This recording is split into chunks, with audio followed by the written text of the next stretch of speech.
There's a quiet kind of strength in being truly seen. Not admired, not desired, seen. The kind of seeing that doesn't stop your smile or your silence, but goes straight to the cracks you've learned to hide.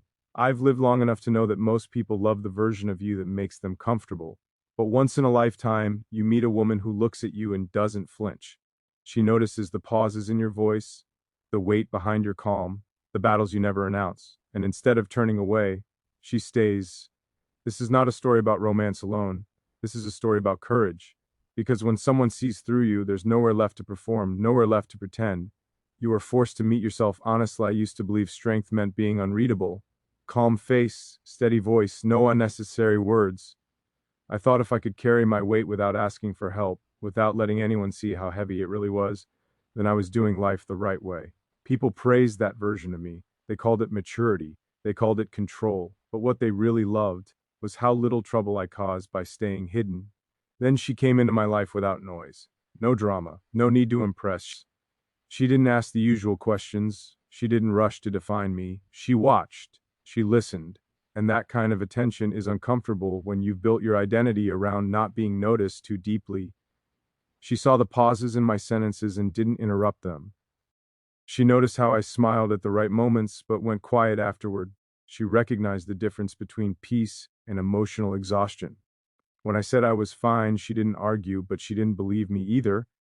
Being seen like that doesn't feel romantic at first, it feels dangerous. Because when someone sees through you, they see the fear you've named discipline. They see the loneliness you've dressed up as independence. They see the sadness you call wisdom. And suddenly, all the stories you've told yourself about who you are start to loosen. I realized I wasn't afraid of being hurt. I was afraid of being understood. Hurt heals. Understanding changes you.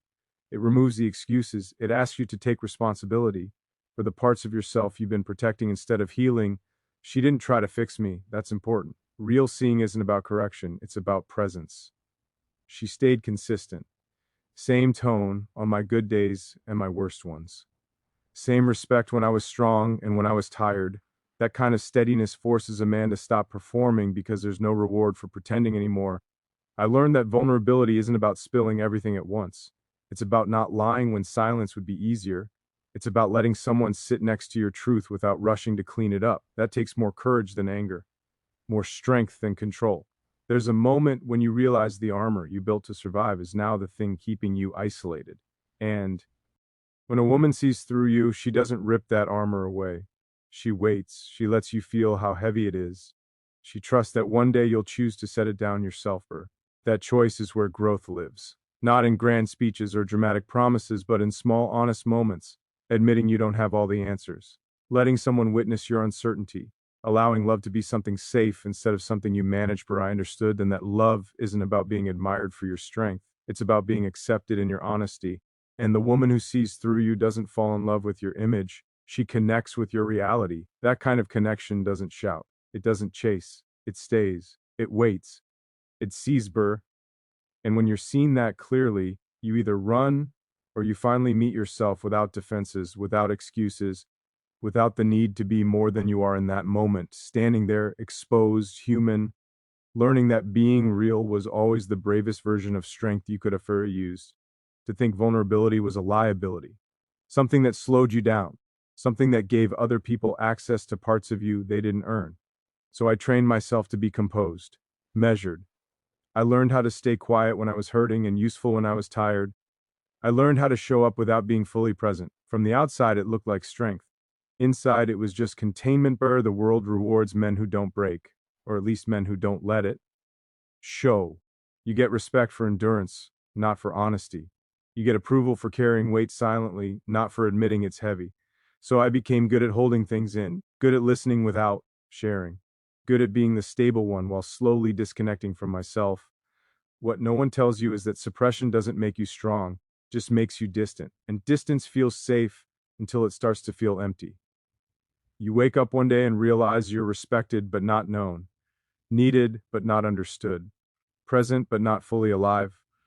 Vulnerability isn't collapse, it's exposure without expectation. It's not about asking someone to save you. It's about letting someone see that you don't always have it together, that you think deeply, that you feel quietly, that you carry history in your body even when your face stays calm. There's a misconception that being vulnerable means losing control. In reality, it requires more control than silence ever did. It means choosing honesty when avoidance would be easier. It means staying open when every instinct tells you to shut down. It means not hiding behind humor, logic, or distance when emotion rises. I learned that vulnerability doesn't announce itself. It doesn't need dramatic confessions or emotional displays. Sometimes it's as simple as saying, I don't know, and letting that be enough. Sometimes it's admitting that something mattered more than you pretended it did. Sometimes it's allowing yourself to be affected instead of staying untouched. There is strength in restraint, but there is power in presence. Vulnerability is presence with yourself. It's not forcing positivity over pain. It's not turning wounds into lessons before they've even healed. It's letting discomfort exist without trying to dominate it. When you stop treating vulnerability like weakness, you begin to notice how much energy you've been wasting on defense. The constant monitoring, the emotional budgeting, deciding what to say, what to hide, how much of yourself is acceptable in each space. Letting that go doesn't make you reckless, it makes you lighter. Quiet strength isn't about how much you can endure without flinching, it's about how honestly you can show up without hardening. It's about being steady without being closed, calm without being numb, grounded without being guarded. There's a moment when you realize that the walls you built were never meant to protect you forever. They were meant to get you through something, and once that something has passed, the walls don't dissolve on their own. You have to recognize when protection has turned into isolation.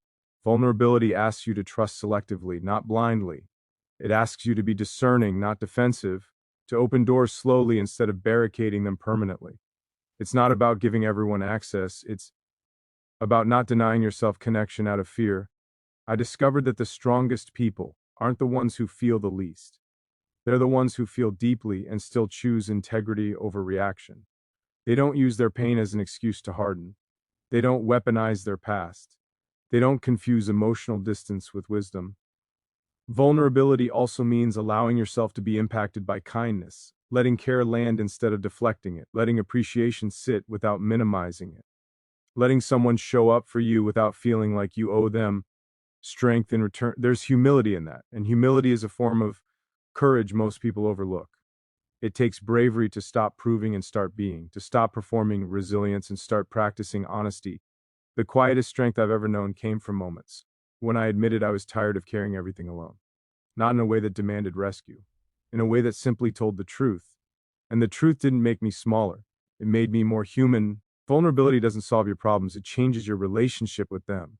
It allows you to move through life without armoring every interaction, without bracing for impact that may never come, without assuming closeness will cost you something you can't afford. When you embrace vulnerability as strength, you stop seeing openness as risk and start seeing it as alignment. Your inner world begins to match your outer presence. You speak with less effort. You listen with more patience. You respond instead of react. And in that alignment, something subtle shifts. You're no longer trying to be unbreakable. You're choosing to be real. You're no longer hiding your depth to make others comfortable. You're letting your quiet honesty speak for itself. That kind of strength doesn't dominate a room. It steadies it. It doesn't demand attention. It earns trust. It doesn't impress quickly. It lasts. And once you experience that, you understand that vulnerability was never the opposite of strength. It was the doorway to it. I spent a long time confusing love with intensity, with urgency, with the need to be chosen, claimed, secured. I thought love was something you earned through effort, through sacrifice, through being whatever the other person needed you to be at the moment. I believed if I showed enough loyalty, enough patience, enough consistency, love would stabilize itself. But intensity burns fast. It feeds on fear. Fear of loss, fear of being alone, fear of not being enough. And when love is built on fear, it becomes possession disguised as devotion. You hold tighter not because you care more, but because you trust less. Real love doesn't grip. It doesn't monitor. It doesn't shrink you to keep you close. It allows space without interpreting distance as danger. It allows silence without assuming abandonment. That took me years to understand.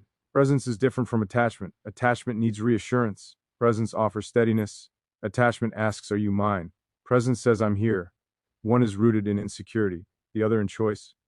I learned that love isn't proven by how much you give up. It's revealed by how much you remain yourself.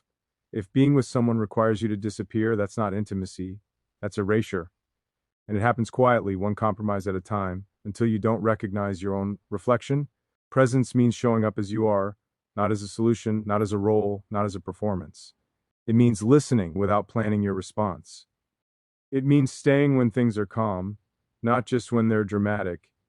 It means consistency without control. There's a difference between wanting someone and needing to own them. Wanting is open-handed, owning is clenched. Wanting respects autonomy, owning fears it, and love that fears freedom will always try to limit it. I saw how easy it is to confuse devotion with endurance, to stay in situations that slowly drain you and call it commitment, to tolerate emotional absence and label it loyalty. Presence isn't staying no matter what. Presence is staying consciously, honestly, without self-betrayal. Love as presence doesn't demand access to every thought, every emotion, every moment. It trusts what is offered. It doesn't interrogate silence. It doesn't turn privacy into suspicion. It understands that two whole people don't merge into one identity. They walk side by side. When love becomes possession, it starts keeping score. Who gives more? Who sacrifices more? Who needs more? Presence doesn't calculate. It responds. It adapts. It remains curious instead of controlling. I noticed that the safest connections in my life weren't the loudest ones. They weren't filled with constant affirmation or dramatic declarations. They were quiet, grounded, predictable in the best way. You knew where you stood without having to ask. Presence shows itself in how someone stays emotionally available even when there's nothing to gain. How they don't withdraw affection as punishment. How they don't use distance as leverage. How their care isn't conditional on your compliance. There is humility in loving without owning. It requires you to accept that the person you love has an inner world you don't control, thoughts you don't manage, paths you don't dictate. And instead of seeing that as a threat, you learn to respect it. Possession wants certainty. Presence accepts reality. Certainty tries to lock the future into promises. Presence lives in the moment without demanding guarantees. It chooses daily rather than clinging permanently. I had to confront the ways I use love to feel secure rather than to connect. The moments where I wanted reassurance more than understanding. Where I mistook emotional intensity for depth. Where I equated jealousy with care. Presence stripped that away. It showed me that love isn't anxious. It doesn't rush to define. It doesn't panic when things evolve. It adapts without losing itself. There's courage in letting someone be who they are, even when that means they might change. Possession fears change. Presence grows with it. Possession resists reality. Presence meets it honestly. I learned that love isn't proven by how much access someone gives you, but by how safe they feel around you. Safe to speak, safe to disagree, safe to grow without being punished for it. Presence listens without needing to win. It speaks without needing to dominate. It stands its ground without turning rigid. It's firm, but not forceful. Clear, but not cruel. In relationships built on possession, peace feels boring. In relationships built on presence, peace feels earned. It feels like relief, like rest, like not having to guard yourself. Presence doesn't chase validation. It doesn't demand constant reassurance. It trusts the connection it's building rather than testing it repeatedly. It allows affection to breathe. I realized that love as presence asks more of you internally than love as possession ever did. You can't hide behind rules or expectations. You have to stay aware, responsible, self-regulated. You have to manage your fear instead of projecting it. Presence means you don't use love to fill a void. You address the void yourself. You don't make someone responsible for your sense of worth. You bring wholeness, not hunger. When two people meet in presence, there's no need for ownership. There's mutual respect, mutual freedom, mutual choice. And choice is far more powerful than obligation. Love that is chosen daily stays alive. Love that is enforced slowly decays. Presence keeps love awake. Possession puts it to sleep. I stopped asking whether someone would stay forever and started asking whether I could stay honest, whether I could remain grounded, whether I could love without shrinking or tightening. That shift changed everything. Love became calmer, clearer, less dramatic, more real. It stopped being about control and started being about connection. Presence doesn't promise permanence. It offers truth. It doesn't say you belong to me. It says I'm here with you. And that difference changes how you breathe, how you trust, how you stand in the world with someone beside you rather than beneath you or above you. And once you experience love like that, possession feels loud and empty. Presence feels quiet and fully spent years defending a version of myself I thought I needed to survive. Not because it was true, but because it was familiar. Ego doesn't always look like arrogance. Sometimes it looks like certainty, like rigid principles you refuse to question, like stories you repeat so often they begin to feel like facts. Ego is the voice that says, I know who I am, and closes the door before growth can knock. Ego builds explanations faster than understanding. It reacts before it listens. It protects an image instead of exploring a truth. And for a long time, I believed that voice was strength. I believed it kept me upright. I didn't realize it was also keeping me small. Defensiveness is subtle. It hides in logic, in sarcasm, in emotional distance, in the need to be right instead of present. You don't notice it because it feels like control, and control feels safe when uncertainty feels like a threat, but growth doesn't happen in safety the way ego defines it. Growth happens when you allow discomfort to stay long enough to teach you something. Ego rushes to resolve. Growth is willing to sit in not knowing. I noticed that every time I felt challenged, misunderstood, or exposed, my first instinct was to explain myself, to clarify, to justify, to make sure my intentions were known. On the surface, it looked like communication. Underneath, it was defense, a need to protect the idea of myself I was attached to. Ego wants continuity. It wants to remain consistent even when consistency requires denial. Growth asks for honesty even when it disrupts the narrative. That's a hard trade to make. Letting go of who you thought you were means facing the fear that you might not know yourself as well as you believed. There's a quiet moment when you realize that the traits you're most proud of are also the ones you hide behind. Independence can become avoidance. Strength can become rigidity. Discipline can become emotional suppression. Ego polishes these traits and turns them into armor. Growth begins when you stop mistaking armor for identity, when you recognize that who you became to survive is not who you have to remain to live fully. Ego resists that realization because it feels like betrayal of the past. Growth understands it as gratitude with release. I had to learn how to listen without preparing a response, how to hear feedback without filtering it through self-protection, how to let someone else's perspective exist without immediately comparing it to my own. That wasn't humility, it was courage. Because ego fears being reshaped. Growth depends on it. Defensiveness drains energy. You don't realize how much until you stop doing it. The constant vigilance, the subtle tension, the monitoring of how you're perceived. When ego relaxes, there's a surprising amount of space left behind. Growth isn't about becoming softer or harder. It's about becoming clearer. Clear about where you end and where others begin. Clear about what is truly yours to carry and what you've been holding out of habit. Ego takes on unnecessary weight just to prove it can. There's a point where you understand that not every challenge is an attack. Not every disagreement is disrespect. Not every misunderstanding requires correction. Sometimes it's enough to let things be incomplete. Ego hates incompletion. Growth learns from it. When ego steps back, curiosity steps forward. You start asking different questions. Instead of how do I look, you ask what is this showing me? Instead of why don't they understand, you ask what am I avoiding seeing? Those questions don't flatter you, but they free you. I realized that most of my resistance came from fear of losing control over how I was seen. Ego depends on recognition. Growth depends on alignment. Recognition comes from outside. Alignment comes from within. One fluctuates, the other steadies. Letting go of ego doesn't mean becoming passive or self-erasing. It means choosing truth over defense. It means allowing yourself to evolve without apologizing to outdated versions of yourself. It means not needing to win every internal argument. Growth begins when you stop defending your pain and start understanding it. When you stop justifying your patterns and start examining them. When you stop explaining your behavior and start questioning it. Ego tells you, this is just how I am. Growth asks why. Ego says, this has always worked for me. Growth asks at what cost. Ego protects comfort. Growth invites change. There's humility in admitting that some of your certainty was fear in disguise. That some of your boundaries were walls. That some of your confidence was control. Seeing that doesn't diminish you, it refines you. I learned that maturity isn't about having fewer flaws. It's about having fewer defenses. About being able to acknowledge a mistake without collapsing or counterattacking. About being able to say, I didn't know better then, but I can do better now. Growth doesn't erase the past. It contextualizes it.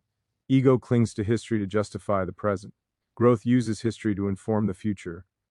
When ego quiets down, you begin to notice how much of your life was lived on autopilot. Reactions instead of responses. Assumptions instead of awareness.